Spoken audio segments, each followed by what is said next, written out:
C'est le seul texte d'ailleurs que nous allons lire comme ça. Après, vous allez vous asseoir. Je crois que nous pourrons donner du temps. Genèse 28, verset 10 au verset 29.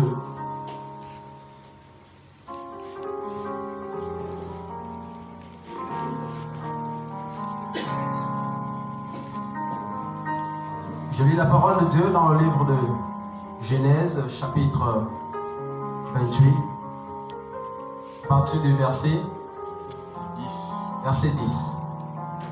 Jacob partit de Beer-Sheba et s'en alla à Charan. Il arriva dans un lieu où il passa la nuit.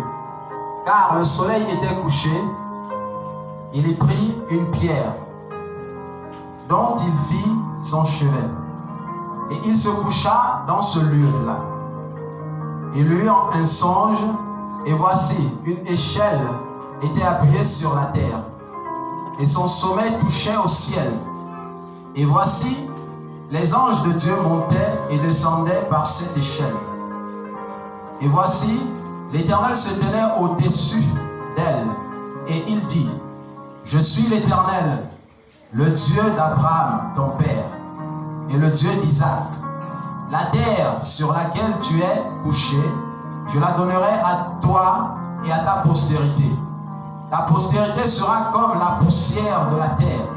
Tu t'étendras à l'Occident et à l'Orient, au septentrion et au Midi.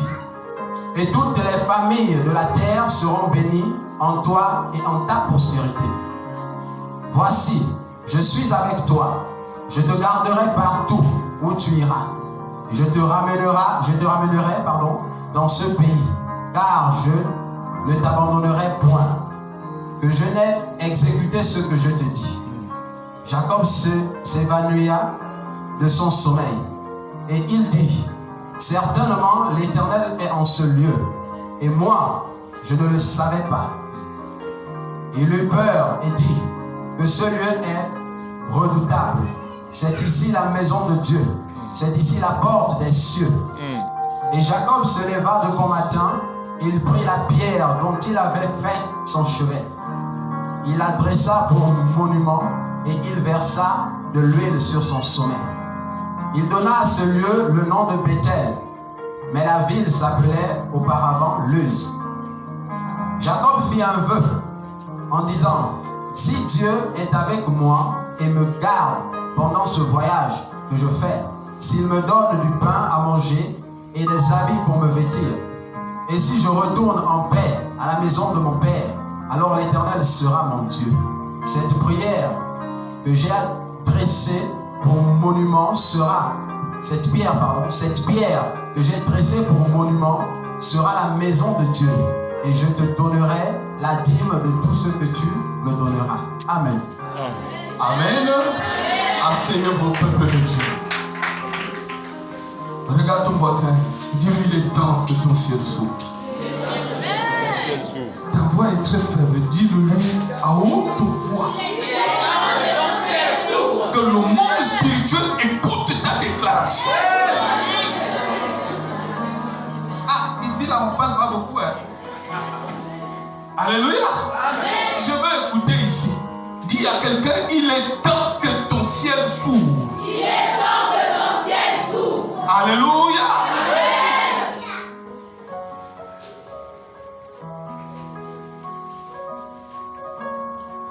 Peuple de Dieu, nous allons aller vite. Vite. L'état du ciel détermine les conditions de nos vies. La qualité de vie du chrétien est fonction de l'état de son ciel. Alléluia. Lorsque le ciel est fermé sur la vie de quelqu'un, ça se ressent par des difficultés. Ça se ressent par des échecs. Ça se ressent par le non-exaucement de prière. Ça se ressent par... Tu forces, tu as l'impression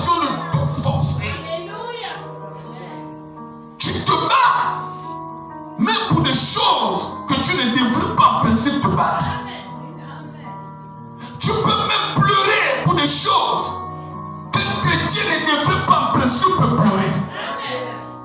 Quand le ciel est fermé, c'est compliqué. Tu as l'impression que tu es maudit. Tu as l'impression que Dieu ne t'aime pas.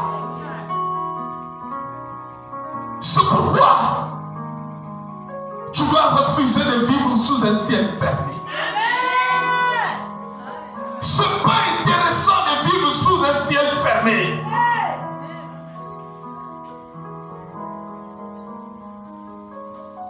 C'est pourquoi cette thématique, je l'ai trouvée importante. Hier, avec mon groupe musical, nous sommes allés dans une grande église de la place où un collègue pasteur a perdu sa chantre principale, elle est morte. Et il a organisé des obsèques. Comme c'est un ami pasteur, il m'a appelé. Avec mon groupe musical, nous sommes allés là-bas, dont la responsable des chants qui est là. Nous sommes allés de ce côté-là.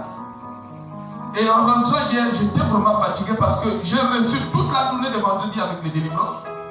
Et ensuite, nous sommes allés là-bas, j'ai intervenu là-bas. Le groupe a presté, je prêchais. Et hier, j'ai dormi vers les 23h, voire 24h, j'étais fatigué. Donc, c'est maintenant le matin très tôt que j'ai pensé à ce culte.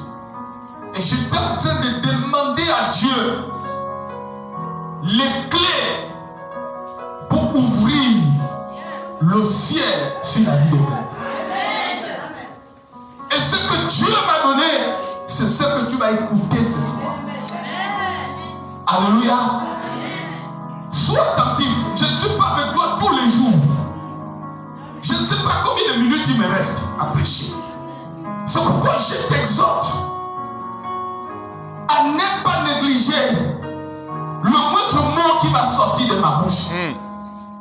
Parce que je ne suis pas venu parler pour parler pour faire plaisir. J'ai d'abord passé un temps avec Dieu avant de venir me présenter à toi.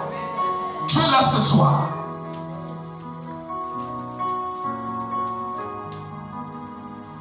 Peuple de Dieu, l'état du ciel doit préoccuper le chrétien à tout moment. Amen.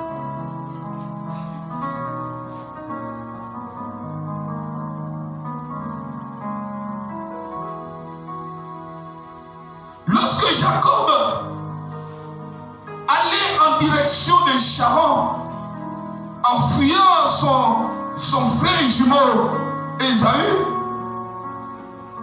il est arrivé sur la ville de Luz. La Bible dit que le soleil s'est couché à cet endroit et il s'est mis à dormir. C'est ainsi que Dieu lui a accordé une vision très importante concernant son avenir.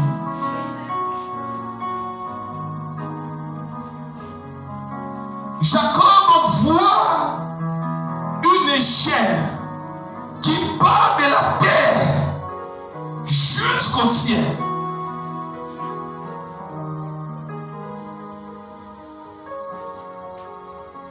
Et au sommet de cette échelle, il voit Dieu.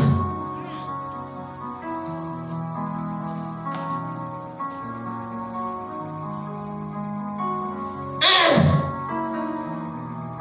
alors du fait qu'il a eu la révélation de Dieu, la Bible dit qu'il a vu des anges monter et descendre sur cette échelle.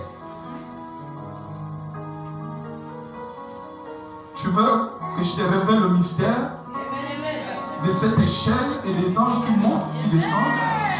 Donne-moi la même forme. Tu veux savoir?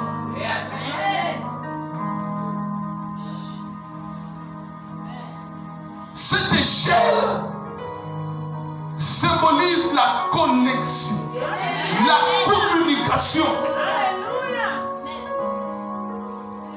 entre la terre et le ciel. Dieu, au travers de cette échelle, a révélé à Jacob qu'il établit une communication entre sa vie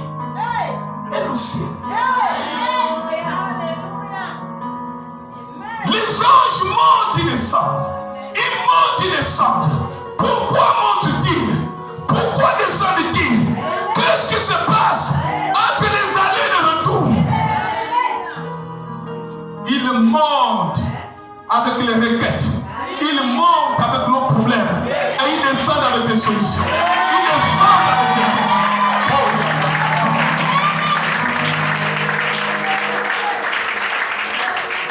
Lorsque le ciel s'ouvre sur la vie de quelqu'un, il y a une communication entre le ciel et la vie de cette personne.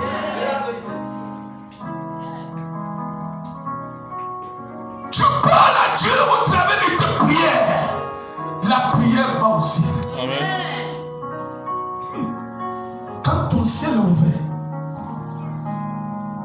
tu n'as pas besoin de crier très fort. Je connais des personnes qui ne crient pas. Ils ne prient pas en criant fort. Ils parlent doucement. Et le surnaturel se manifeste. Pourquoi? Parce que le ciel est ouvert. La connexion est établie. Le réseau est stable. Je peux continuer? Le réseau est stable. Ça ne t'as pas de perturbation. Tu parles, il t'écoute.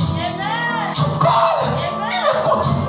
Quand j'avais donné ma vie au Seigneur, j'habitais à Limanek au début. Quand je priais, tout le quartier savait que Vivier était en train de prier.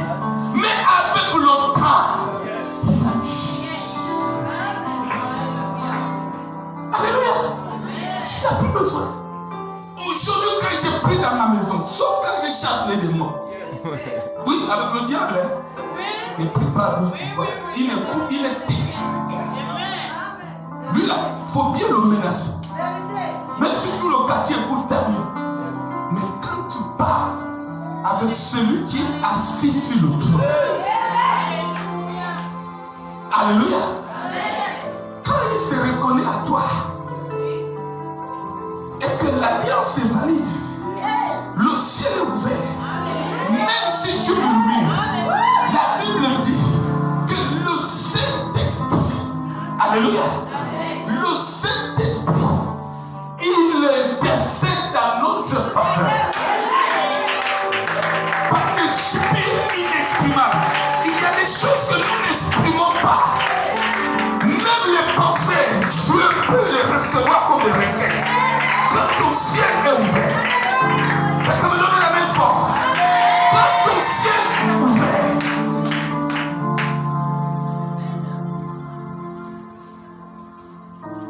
c'est pourquoi ce que Jacob a vu là, dans Jean 1, verset 51, vous allez trouver ces paroles reprises par Jésus.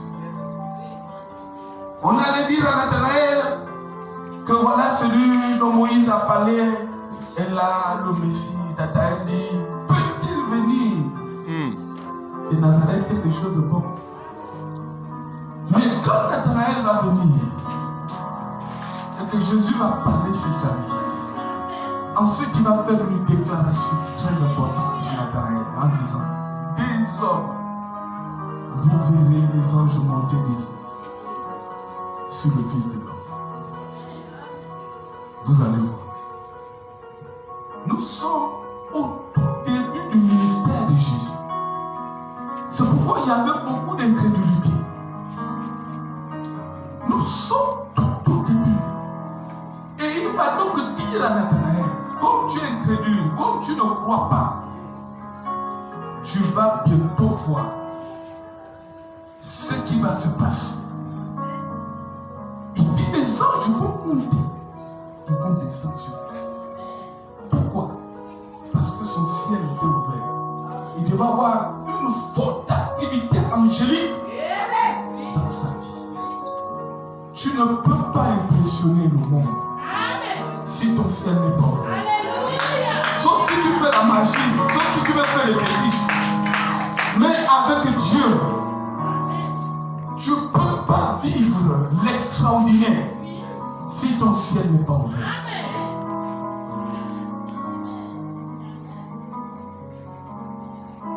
c'est l'ouverture du ciel qui amène l'extraordinaire, le surnaturel, qui amène les merveilles dans la vie des hommes.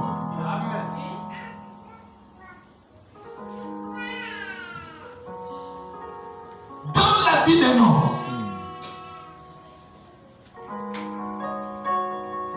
Ce soir, je voudrais vous partager deux clés très importantes concernant l'ouverture du ciel. Deux. Ce sont des choses que moi j'ai expérimentées et que mes enfants ont expérimenté, que j'ai même vu avant d'être pasteur. Parce que j'étais d'abord membre, j'étais d'abord diacre, donc j'ai d'abord eu une vie chrétienne. Comme toi, qui n'est pas encore dans un département de cette église. Donc ce que je veux vous dire, c'est des choses que moi-même je regardais, je observe. Et j'ai vu que ça marche toujours. Pour avoir un ciel ouvert, sachez que la prière est l'une des clés.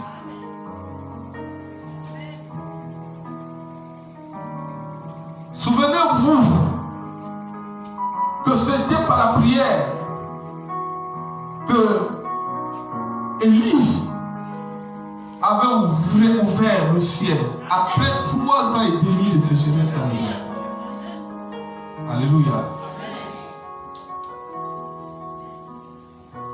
Qu'il était en prière, il a envoyé un de ses serviteurs pour aller regarder du côté de la mer. La Bible dit qu'il était en train de prier. Et quand Jacques revient sur cette histoire, il dit que c'est en priant qu'il avait fermé. C'est aussi en priant qu'il avait ouvert. Tu es là ce soir. La prière ouvre le ciel. Il avait prié pour que le ciel s'ouvre et que la pluie tombe en Israël. Cette prière a été exaucée et la pluie est tombée le même jour. Crois-moi, ta prière peut ouvrir le ciel. Aujourd'hui, le Seigneur a voulu que j'arrive ici un peu plus tôt en venant. La prière a commencé devant moi. On pouvait encore compter les gens ici. Je ne sais pas si c'est seulement aujourd'hui, comme c'est samedi. Peut-être que vous avez eu d'autres préoccupations. Peut-être que les autres cultes c'est différent. Peut-être que le dimanche c'est différent. Mais croyez-moi, vous ne pouvez pas avoir une vie chrétienne rempli de merveilles et de bénédictions si vous n'aimez pas vraiment la prière. Je ne vous demande pas de mettre des heures et des heures. Mais quand on dit prière, venez. Dans nos églises, les gens préfèrent venir au moment de la louange. Ou encore d'autres viennent à la parole. Ils sortent l'étape de la prière. La prière est importante. La prière ouvre le ciel. Alléluia. La prière ouvre le ciel.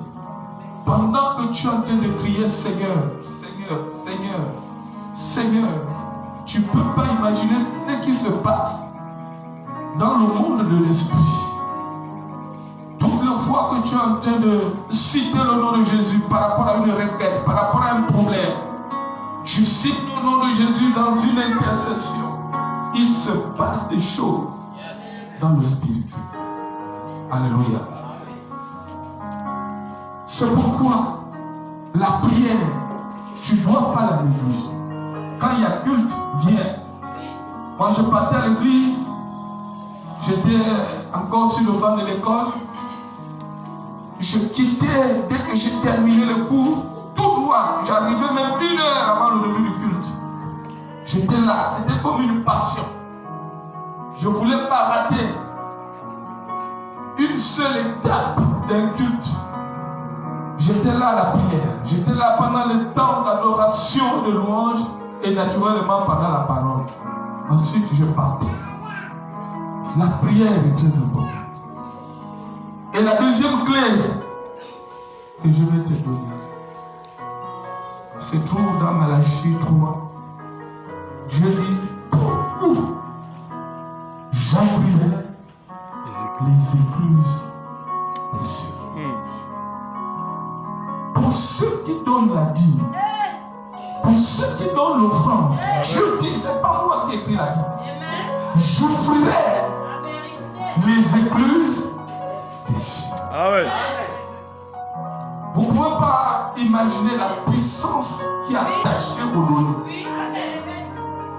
Lorsque vous s'aimez dans le royaume de Dieu, le donner là, ce n'est pas donner l'argent aux parents, aux enfants, c'est là les payer au fond. Le donner là, c'est quand vous apportez dans la maison de Dieu. Amen. Vous investissez dans le royaume de Dieu. Vous ne pouvez pas imaginer ce que cela produit dans votre propre vie. Et je vous ai dit que c'est des choses qui marchent toujours. En ce moment, je suis en train de... Je suis dans un projet de réfectionner l'église. Mon fils est là. Nous sommes dans ce projet-là. Les travaux doivent commencer, je crois, dans 3 semaines. Et pour cela, je suis venu, je parlais au peuple un dimanche. Je leur ai dit, prenez des engagements. Prenez. Parce que nous avons des travaux à faire. Ce sont des travaux qui peuvent nous prendre peut-être même 4 millions. Prenez, puisque le devis qui a été fait est à 3 900 000. Ce n'est pas l'argent qui doit sortir de ma poche. J'avais investi au début. Maintenant, là, au niveau où on est arrivé là, c'est plus moi. Ah oui. Je me suis ruiné au début. Vérité. Au début, quand l'église a commencé, c'était dans mon petit salon.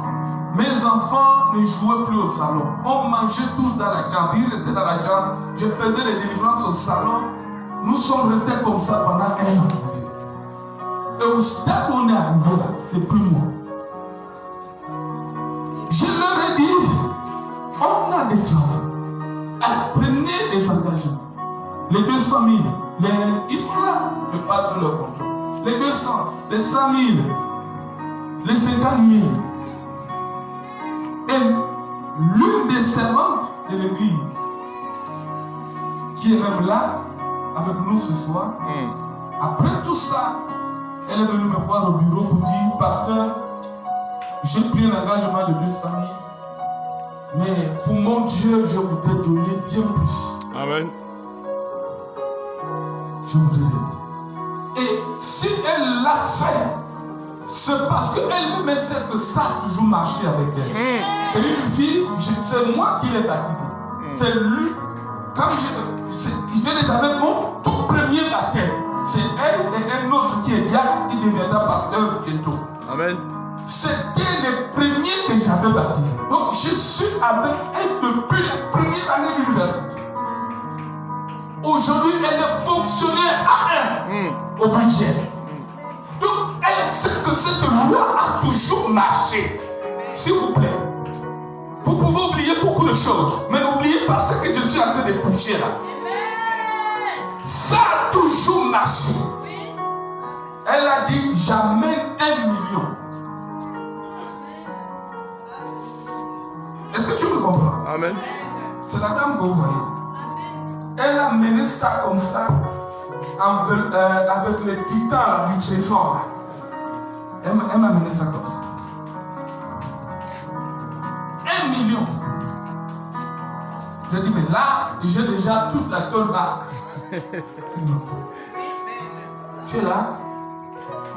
J'ai toute la tollback. Et ce qu'elle fait, moi je sais que bientôt le règne commence. Amen. Moi, ce sont des lois qui marchent. N'écoutez pas les gens qui vous disent, on vous escroque. On fait ceci. Il y a pas de... Si c'était l'escroquerie là, moi-même là, je devais être escroqué depuis longtemps. Ce n'est pas l'escroquerie. Si c'était c'était l'escroquerie là. Autrement, ceux qui sont avec moi depuis longtemps devaient dire non, la Bible ment. Parce que toutes les fois que j'ai essayé, ça n'a pas marché. J'arrête. Ça ouvre le ciel. Le bonheur que vous voyez. Je ne sais pas comment ça se passe avec vous ici. Je ne sais pas si les gens donnent des offrandes. Je vous dis que celle-là a mené une offrande la semaine passée là-bas. 1 million. Elle a mené ça comme ça dans le bureau. Je ne veux pas vous parler de d'autres personnes. La dernière fois que je suis venu ici, j'ai parlé de ma secrétaire qui est venue en France. Elle m'avait amené 1,2 million quand j'avais mis les carreaux à l'église. Aujourd'hui, elle vit en Europe. Je ne veux pas parler. Moi, je parle de celle qui est venue avec moi. Et je sais que la promotion sera sa récompense. Amen.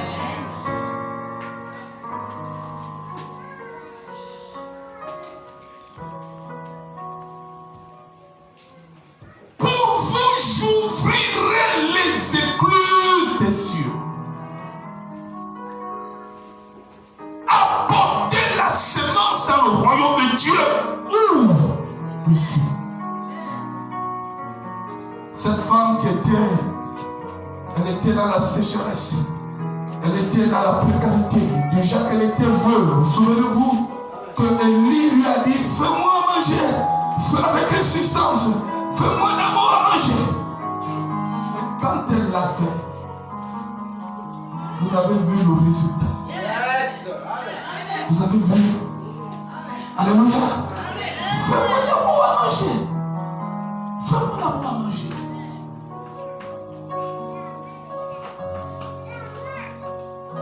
La parole de Dieu est vraie.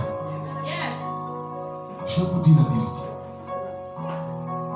La parole de Dieu est vraie. Sinon, toute l'humanité, le monde tout entier, les gens n'allaient pas continuer à prêcher. Si c'était le mensonge, on a laissé que je te prêche là.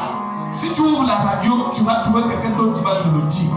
Si tu vas à la télé, Béni TV, ou je ne sais pas, où MCI, tu vas trouver ça. Même les blancs vont te dire ça. Si c'était faux, tout le monde n'allait pas prêcher ça. Si le monde entier, les Asiatiques, les Américains, même nous les Africains, nous prêchons ça, c'est parce que c'est vrai. Ça marche toujours.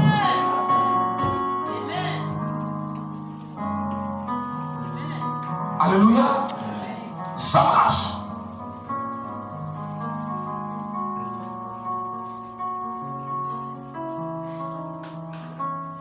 Nous sommes au 3e jour de ce programme. Le chiffre 3 est prophétique. C'est le chiffre de la résurrection, c'est le chiffre de Dieu. Je ne sais pas pourquoi le pasteur s'est dit qu'il m'a mis au 3e. Je ne sais pas. Je ne sais pas.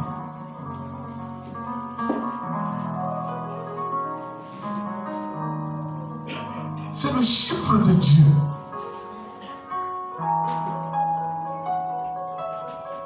Le chiffre de Dieu.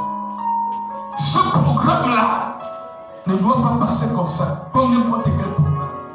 Je voudrais que pendant que tu es en train d'écouter ce message, tu dises, je ne rate pas cette occasion. Comme cette veuve, oh, elle n'avait que 2 pièces. Elle n'avait que 2 pièces. Les autres, ils étaient fortunés, ils déposaient des gros montants. Elle aurait dû ne rien donner. Mais elle a dit, je ne peux pas manquer cette occasion-là. Même si je ne suis pas comme les autres, même si je n'ai pas leurs moyens, mais le peu que j'ai là, je vais semer. Parce que je ne sais pas, peut-être que je n'aurai plus cette occasion. Il faudrait que moi aussi j'entre dans l'histoire. Vous avez un hôtel ici. Tu es là? Est-ce que tu es là ce soir? Vous avez un hôtel ici. L'hôtel, c'est le lieu de connexion, de contact entre Dieu et l'homme. L'hôtel. C'est là où la main de l'homme et la main de Dieu se rencontrent. Vous avez une telle crise. Et chaque fois quand vous entrez dans cette église, entrez avec la pensée de venir au contact de l'autel.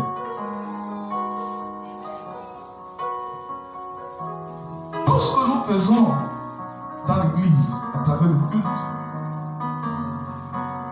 tourne autour de l'adoration. Tout. On adore Dieu avec nos paroles, avec nos chants. On l'adore aussi avec des actes. Il y a l'adoration en parole. Il y a l'adoration dans les actes. Si tu as compris ça, tu ne seras plus le dernier dans le royaume de Dieu. Si tu as compris que adorer Dieu, ce n'est pas seulement l'histoire des paroles, mais c'est aussi l'histoire des actes, tu ne seras pas le dernier dans le royaume de Dieu. C'est pourquoi, pour l'ouverture de ton ciel, ne te limite pas seulement à la prière et aux paroles. Pense aussi aux actes. Fais des gestes. Fais des gestes. Fais des gestes. Alléluia. Fais des gestes. Pose des actes. Ce que Dieu te met à cœur de faire, fais-le. Fais-le dans la maison de Dieu. Tu montreras ainsi ton adoration à l'Éternel. Tout ce que Dieu te pousse à faire pour le glorifier, pour l'élever, fais-le. Fais-le. Tout ce que Dieu te donne comme inspiration dans sa maison,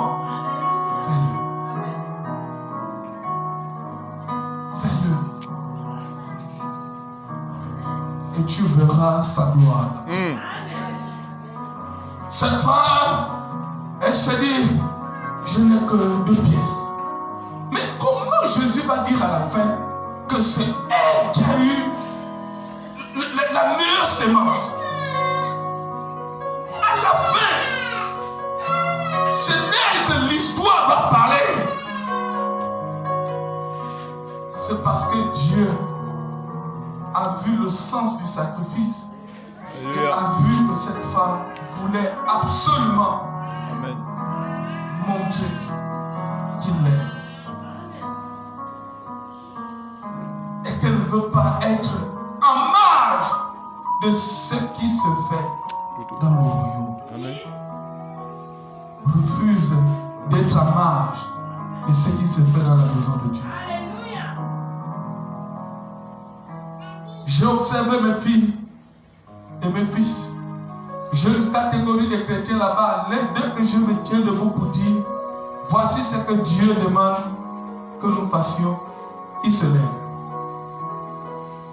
Voici ce que Dieu demande que nous fassions, ils se lèvent.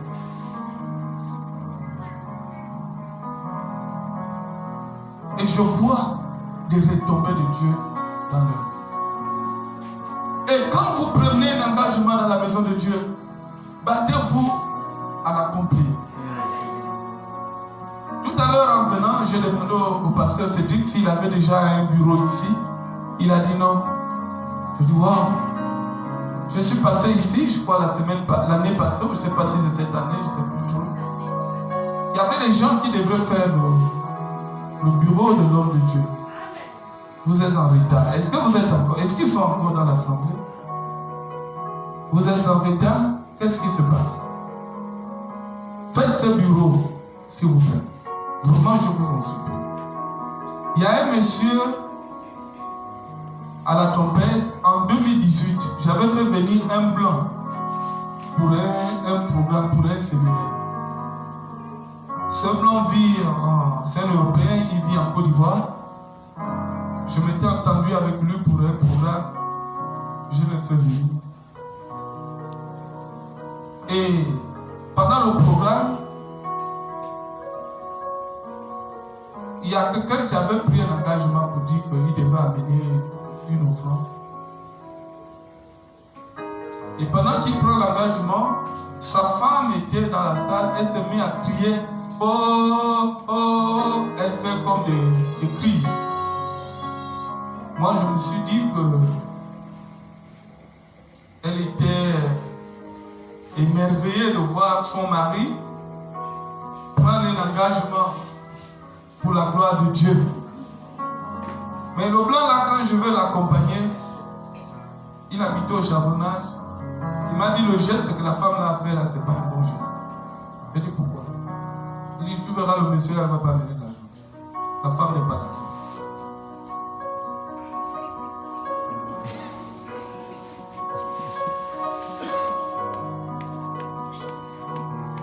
Alléluia. Moi je ne croyais pas. Il m'a dit non. Dieu m'a dit que la femme n'est pas d'accord. Moi je ne croyais pas. Bon, je ne peux pas douter de ce que Dieu a dit. Mais je ne peux pas imaginer que quelqu'un prenne un engagement. Il était le premier à se lever. Mais je crois que mon fils est là. Effectivement, quand nous nous sommes retrouvés, les autres sont venus.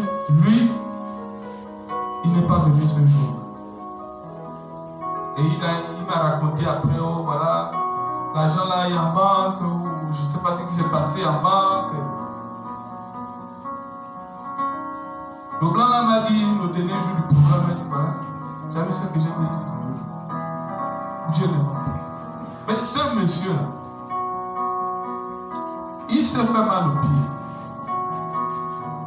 Il s'est fait opérer, je crois, 4 fois. Il n'a fait que dépenser pour son pied. Il a fait des opérations ici, ça n'a pas marché. Il est parti à l'étranger. Ce qu'il a dépensé pour sa santé, là, ça peut faire peut-être 10 fois ce qu'il allait donner. Est-ce que vous m'écoutez ce soir? C'est pourquoi les engagements à la maison de Dieu, moi, ça me fait toujours peur. Il faut devoir à un homme, mais il ne faut jamais devoir à Dieu. Je ne sais pas si un jour tu as dit au pasteur, papa, je veux faire ça, je veux payer un ventilateur, ou je veux faire ça. Et puis tu as laissé tomber. Attention. Dieu n'oublie pas. C'est pourquoi, lorsque Jephthé avait dit à Dieu que, en allant combattre, si tu me donnes la victoire, à mon retour, celui qui sortira de ma maison, je vais te l'offrir en holocauste. Quand il revient, c'est sa fille qui sort. Il dit, oh. Il se disait peut-être que ça devait être un animal, ça devait être un mouton, ça devait être comme ça. Mais c'est sa fille, toute vierge. Sa fille vient l'embrasser. Il est triste. Sa fille dit, c'est quoi? Fais ce que tu as promis à Dieu. Mais il y a quelque chose qu'il dit. Quand vous lisez Juge 1.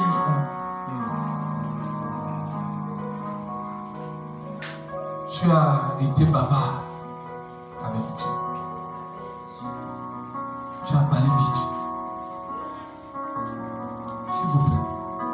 De la même manière, tu te gênes de promettre quelque chose à quelqu'un et ne pas le faire. Sois comme ça avec Dieu. Plus même, puisqu'il s'agit de Dieu. Ça me gêne de dire à quelqu'un, je vais te donner, puis après, je ne le fais pas. Ça me gêne. Je ne sais pas si toi aussi c'est ton cas. Mais avec Dieu, ça doit être plus. De promettre quelque chose à ton Dieu et ne pas le faire.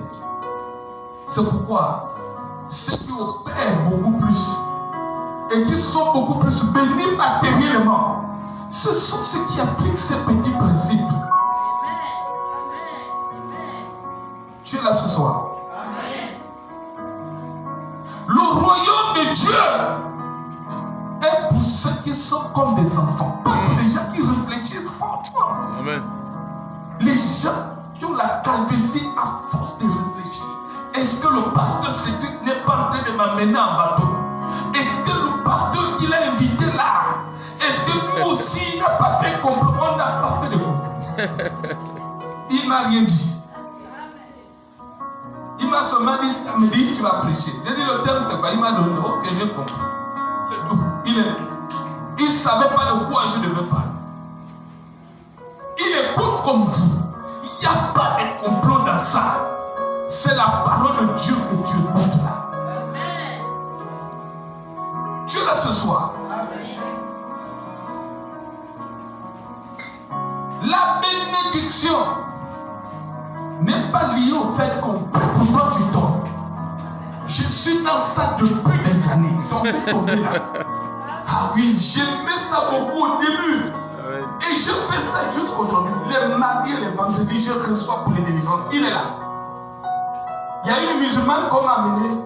Elle a des problèmes mystiques. Elle est musulmane. On me l'a amenée, je l'ai appelée. J'ai dit, comme lui c'est un ancien musulman, mon fils là. Il a été converti au christianisme en 2016. Il a grandi dans l'islam. Il a fait l'école coranique. Il maîtrise le Coran. C'est en 2016 que le Seigneur s'est révélé à lui qu'il a renoncé au Coran pour accepter Christ. Tu comprends ça? Donc je l'ai appelé. Je lui dis viens. Regarde ce que je vais faire avec cette femme. Je lui dis ok, vous êtes malade, mais je ne peux pas prier pour vous si vous n'acceptez pas Jésus. C'est lui qui guérit, c'est lui qui délivre. Est-ce que vous êtes prêts à l'accepter? Elle dit oui. Je fais la prière. La femme là est debout devant moi. Lui aussi il est à mes côtés, à ma gauche. Dès que je commence par prononcer quelques paroles, boum, elle commence à manifester. Les autres musulmans qui voulaient déjà, son père ne voulait pas de son mariage avec un Gabonais, et ils ont parlé. C'était 3 ans. Une femme musulmane. C'est pour dire qu'elle est tombée là. Je suis dans sa dépêche. Mais j'ai compris, pasteur Cédric, que ce n'est pas tomber là qui va t'amener dans la bénédiction. Tu peux tomber ici tous les jours, mais tu ne vas pas forcément percer parce que tu tombes ici tous les jours. Il a fallu le temps que nous comprenions ces choses. Ta bénédiction n'est pas liée au fait que tu vas ramasser la chaise là comme ça. Tu peux même casser toutes les chaises là. Si les petites choses qu'on t'enseigne là, tu les analyses, tu vas casser toutes les chaises bleues là. Ta vie ne va pas changer.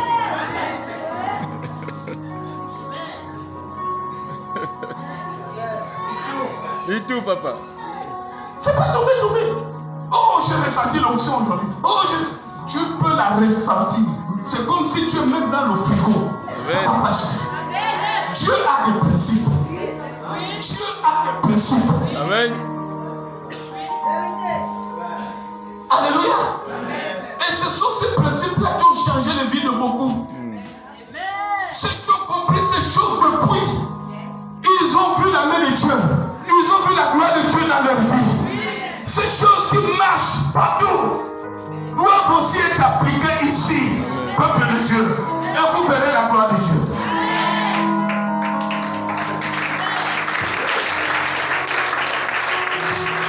Alléluia.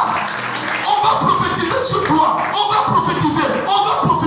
Mais si tu n'appliques pas ces petites choses-là, et tu es comme la blague là, ce soir-là, je ne veux pas vous faire tomber.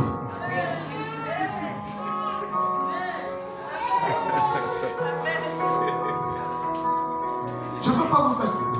Séminaire, ce n'est pas pour faire tomber quelqu'un. On a dit que le ciel doit ouvrir. Ça, c'est pas ça. C'est pas ici. C'est là-bas. Dis à ton voisin, c'est là-bas. Ça, c'est pas ça. C'est là-bas.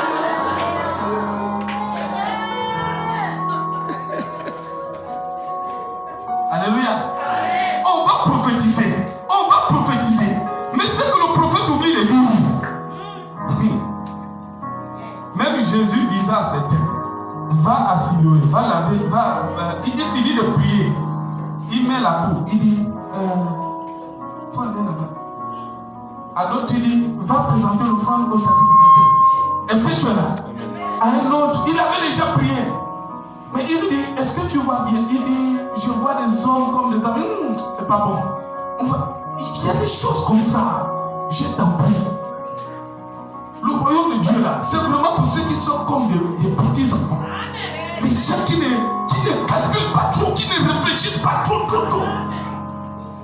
Je ne dis pas que réfléchir c'est mauvais, non. Je dis que c'est question de foi. C'est croire. Croire à la parole de Dieu. Accepter ce que Dieu te dit de faire.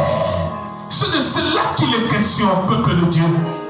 C'est pas de réfléchir fort. Les débats sur la Bible, là, moi je les aime. C'est pas que je ne connais pas la Bible, hein. Attention. Mais les débats, là, l'expérience a démontré que les débats, c'est pas ce qui change la Bible. Regardez ceux qui font les débats là. Regardez comment ils sont secs. Les églises où les gens discutent beaucoup sur la parole de Dieu. Oh, Dieu n'a pas dit ça. Oh, vous êtes dans l'erreur. Oh, regardez comment ils sont secs quand vous les voyez. Quand vous ne voyez pas la gloire de Dieu. C'est ça. Mais ceux qui sont dans les débats, oh non, le verset là ne dit pas ça. On vous a trompé. On vous vole. Regardez leur vie. Regardez. Le ciel est fermé depuis longtemps. Alléluia. Tu es là ce soir. Avec Dieu là, sois simple comme un enfant. L'enfant il peut tomber, il s'enroule, il s'élève. Il est souriant. C'est ça le royaume de Dieu. Amen. Tu peux tomber, je ne vous dis pas d'être saint. D'abord tu ne peux pas être saint, toi-même tu le sais. Que tu sois pasteur, prophète, c'est pas ce que je suis venu vous enseigner. On est saint, c'est par la grâce de Dieu. La sanctification, c'est un don de Dieu. Jésus s'est sanctifié pour nous. Mais je ne peux pas te dire, sois saint de toi-même. Tu ne peux pas. Moi, je ne bois pas. Moi, je ne fume pas. Même avant d'être chrétien, je n'allais pas dans les bois de nuit. Je ne fais pas tout ça. Quand la nuit tombe, je suis chez moi. Ma femme ne me cherche pas dans la vie. Ma fille, c'est comme ça. Mon fils a 16 ans. Mais je ne te dis pas que c'est à cause de ça que tu vas forcément entrer dans la gloire de Dieu. Amen. Il y a des gens qui craignent Dieu, qui sont droits comme ça, comme l'aiguille, mais ils ne voient pas la gloire de Dieu. C'est pour dire que la foi sans les œuvres est une foi morte. Elle ne produit rien. Elle ne produit rien. C'est le moment de penser aux œuvres. Tu es là ce soir. Alléluia. C'est le moment de penser aux œuvres. Pensez aux œuvres.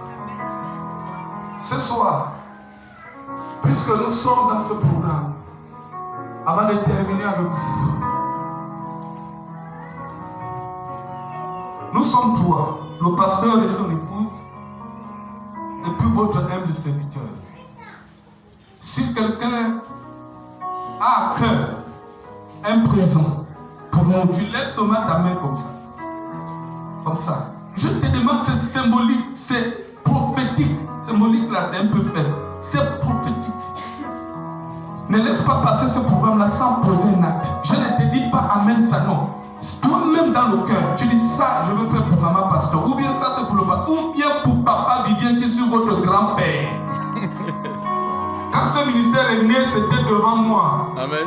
Est-ce que tu es là?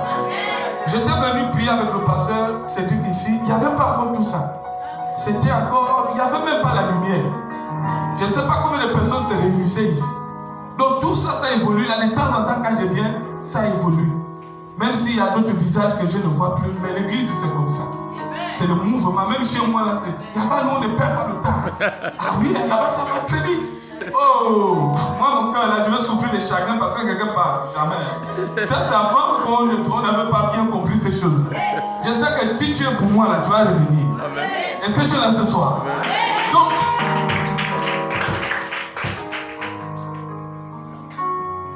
je veux voir la main de quelqu'un. Oui? Le pasteur? Oui. Voilà. Donc je veux voir la main de quelqu'un. Si tu as un présent d'ici dimanche, tu lèves ta main, c'est que le Seigneur te met à cœur. Souvenez-vous de cette femme qui n'avait que 2 pièces. Elle dit oui, moi aussi je ne laisse pas passer cette occasion. Tu lèves simplement ta main comme ça, je veux voir.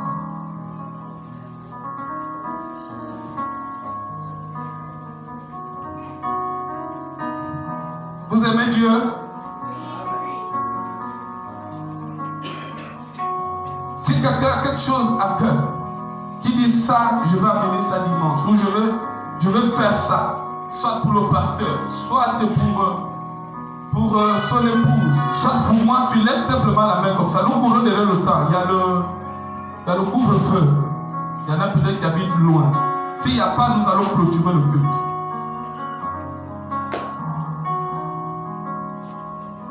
Amen. Il n'y a pas de main levée. Vous avez peur? Il n'y a pas de main levée. Vous avez peur? Alléluia. Vous avez peur de faire un geste, de faire un présent? Vous pouvez amener une tenue à maman pasteur. Vous pouvez lui amener les chaussures ou bien les babouchous, je ne sais pas trop. Vous ne voulez pas le faire? Vous n'êtes même pas vos parents spirituels. Hein? Hein? Vous voulez que je clôture ce moment comme ça? Maman, tu vas amener quoi pour la fin de l'homme de Dieu? Tu as peur? Tu amènes quoi? Bien, tu vas dire après le culte.